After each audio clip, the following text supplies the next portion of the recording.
네, 안녕하세요. 저는 1강 노동자가 알아야 할 노동기본권을 맡은 공익인권법재단 공감의 조미연 변호사입니다. 반갑습니다.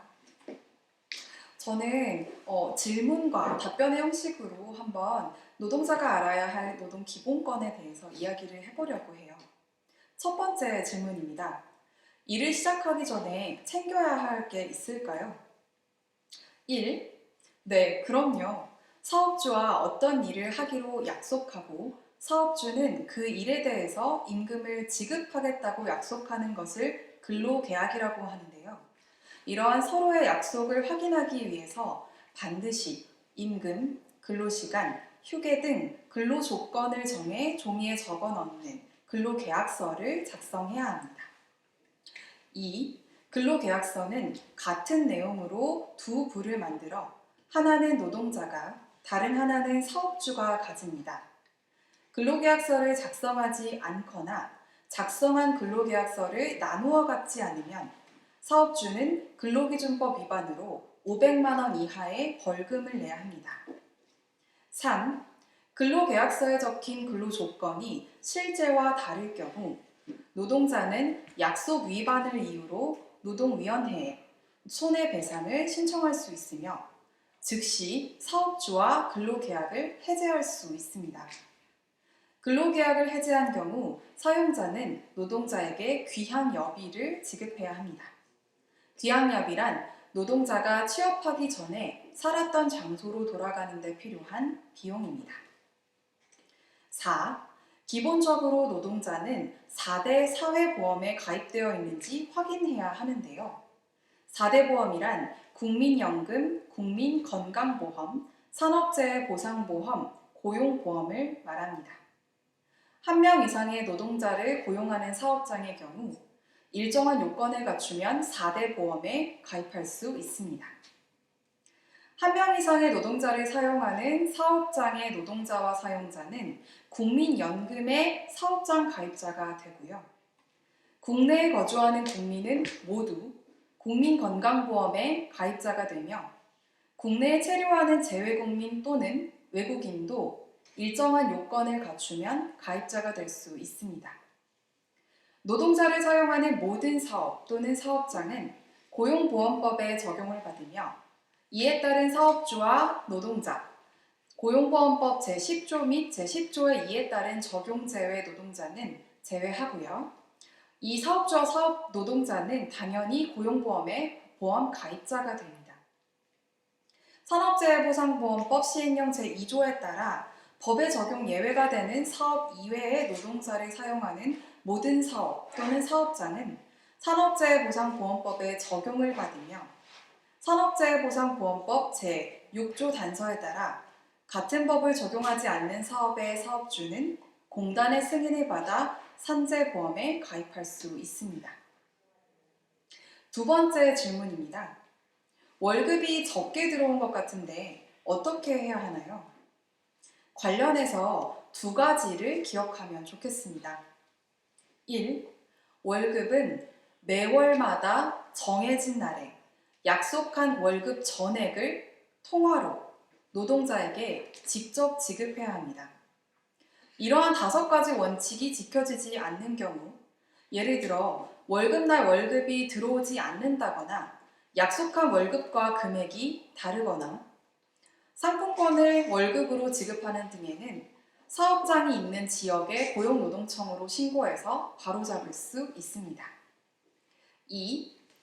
약속한 근무 시간이 아닌 때에 일을 한 경우 예를 들어 8시간 근무한 이후 초과 근무하거나 밤 10시 이후 야근, 쉬는 날 근무한 경우 등에는 시급의 1.5배를 추가로 받아야 합니다. 추가 금액이 아예 지급되지 않거나 부족되게 지급된다면 사업장이 있는 지역의 고용노동청에 임금체불로 신고해서 지급받지 못한 금액을 받을 수 있습니다. 이건 나머지 꿀팁이 하나 있는데요. 임금을 계산할 때의 팁을 하나 알려드리겠습니다. 바로 임금 명세서를 확인하는 것입니다. 2021년 11월 19일부터 모든 회사는 임금 명세서에 지급 의무를 지게 되었습니다. 때문에 임금 명세서에는 노동자에 대한 정보와 구체적인 임금 계산 내용이 포함돼야 하고, 임금 명세서를 발급하지 않는 회사의 경우 노동자 한 명당 30만 원의 과태료가 부과된다는 점을 기억하면 좋겠습니다.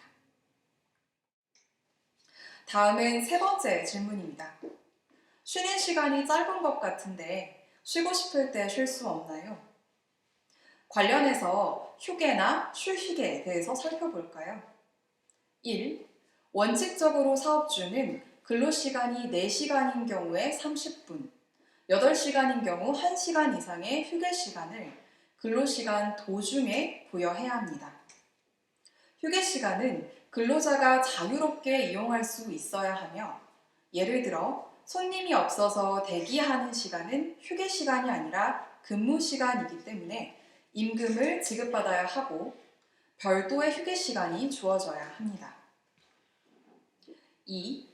노동자의 휴일은 세 가지를 기억하면 되는데요. 주 1회 이상 주어지는 유급휴일인 주휴일, 매년 5월 1일인 근로자의 날, 그리고 연차 유급휴가입니다. 사업주는 1년 동안 80% 이상 출근한 근로자에게 15일의 유급휴가를 줘야 하는데요. 이 유급휴가를 연차라고 부릅니다. 만일 근무 기간이 1년 미만인 사람의 경우라면 1개월 동안 개근 시 1일의 연차가 생깁니다. 연차는 노동자가 원하는 때에 사용할 수 있어야 하고, 남은 연차는 수당으로 지급받을 수 있습니다. 휴게 시간을 아예 부여하지 않거나 특별한 사정 없이 사업주가 노동자의 연차 사용을 막거나 연차 사용일을 사업주가 지정하는 경우 사업장이 있는 지역의 고용노동청에 신고 대상이 되며 사업주는 2년 이하 징역 또는 2천만 원 이하 벌금에 처할 수 있습니다. 네 번째 질문인데요. 근로지원인이 뭔가요? 1. 근로지원 제도란 중증 장애인 노동자가 중요한 업무는 할 수 있지만 장애로 인해 그 밖의 부수적인 업무를 수행하는 데 어려움을 겪는 경우 다른 사람, 즉 근로지원인의 도움을 통해 업무를 수행할 수 있도록 지원하는 제도입니다. 2. 장애인 노동자는 한국장애인 고용공단에 근로지원인을 신청할 수 있고, 중증장애인 또는 판정을 통해 지원이 필요하다고 판단되는 장애인 노동자는 근로지원인과 함께 일할 수 있습니다. 서비스 대상 선정하는 데 있어서 우대사항이 있는데요. 최저임금 이상을 지급받는 장애인 근로자, 여성 중증 장애인 근로자, 중소기업법상에 따른 중소기업에서 고용된 중증 장애인 근로자가 바로 우대사항이 되니 정보를 확인하시기 바랍니다. 3. 근로지원 제도를 이용하는 중증 장애인 노동자는 하루 8시간, 주 40시간을 최대 한도로 근로지원인과 함께 일할 수 있고, 시간당 300원의 본인 부담금을 사업장에 납부해야 되는데요. 한 명의 근로지원인이 2명의 중증장애인을 동시에 지원하는 경우에는 중증장애인 한 명당 시간당 180원의 본인 부담금을 납부합니다. 서비스 이용 기간은 1년이며 기간 종료 후에는 장애인 노동자가 계속 서비스 이용을 희망하는 경우 다시 신청이 가능하니 기억해 두시기 바랍니다. 5번째 질문인데요. 이제 나오지 마라 라는 말을 들었습니다. 계속 일할 수 없나요? 라는 질문이죠. 해고에 대한 답변을 한번 알아보도록 하겠습니다. 1. 사업주는 노동자에게 정당한 이유 없이 해고, 휴직, 정직, 전직, 감봉, 그 밖의 징벌을 할 수 없습니다. 때문에 사업주가 일방적으로 나가라 라고 한다면 분명히 노동자의 입장에서 싫다라는 의사를 밝혀야 하고요. 사업주는 노동자에게 해고를 사면으로 알려줘야 하기 때문에 말로 해고를 통지받은 경우에는 해고가 무효라는 점을 기억해야 합니다. 2. 우리나라 법원에서는 사업주가 일방적으로 노동자를 그만두게 하는 해고가 정당하기 위해 상식적으로 도저히 근로계약을 이어갈 수 없는 정도의 해고 이유를 요구하고 있습니다. 예를 들어 업무 처리 속도가 느리다던가 몇 번의 실수를 저질렀다는 이유 등은 일방적으로 노동자를 해고할 수 있는 사유라고 할 수 없는 것이죠. 따라서 만일 노동자가 그만두지 않겠다라고 하였는데도 해고한다면 이는 부당해고가 됩니다. 해고된 노동자가 계속해서 일을 하고 싶다면 사업장이 있는 지역 지방노동위원회에 해고된 날로부터 3개월 내 부당해고 구제 신청을 해야 합니다. 다만 근무하고 있는 사업장에서 같이 일하는 노동자 수가 5명 미만인 경우 이 절차를 이용할 수 없다는 점을 유의해야 합니다. 그리고 사업주가 노동자에게 더 이상 출근하지 말라라고 한 날로부터 30일 전에 해고를 알려주지 않았다면 해고된 노동자는 대략 한 달치 월급에 해당하는 해고 예고 수당이라는 것을 받을 수 있습니다. 사업주가 해고 예고 수당을 지급하지 않는다면 사업장이 있는 지역 고용노동청에 해고 예고 수당을 지급받지 못했다고 신고해서 받게 될 수 있습니다. 벌써 6번째 질문이네요.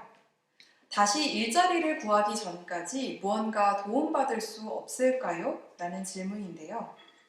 여기에 대해서는 일을 하다가 그만두고 새로운 일자리를 구하면서 도움받을 수 있는 곳과 제도가 있습니다. 바로 고용센터를 통해 지급받을 수 있는 실업급여라는 것인데요.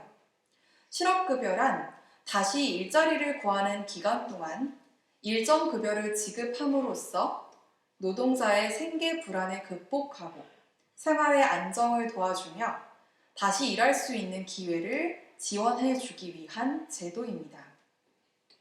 이러한 실업급여를 받기 위해서는 2가지만 확인하면 되는데요. 첫째, 노동자가 두고 싶지 않았지만 어쩔 수 없어 그만둔 경우, 그러니까 예를 들어 해고를 당하거나 권고사직한 경우겠죠. 이런 경우여야 하고, 2번째는 본인 명의로 고용보험에 180일 이상 가입되어 있었는지를 살펴봐야 합니다. 만일 앞에서 살펴본 2가지 요건에 모두 해당하는 경우라면 노동자가 살고 있는 지역 또는 사업장이 있는 지역의 고용센터에 방문 또는 인터넷 홈페이지에 접수, 전화 등을 통해 실업급여를 신청하세요. 단, 실업급여는 이전의 일을 그만둔 날로부터 1년 내에 신청해야 합니다. 7번째 질문입니다. 코로나19로 인해 사업장이 문을 닫았어요. 당장 먹고 살 길이 막막합니다. 방법이 없을까요? 라는 것인데요. 코로나19로 인해 사업장이 자발적으로 또는 매출 감소 등을 이유로 휴업하는 경우가 있죠.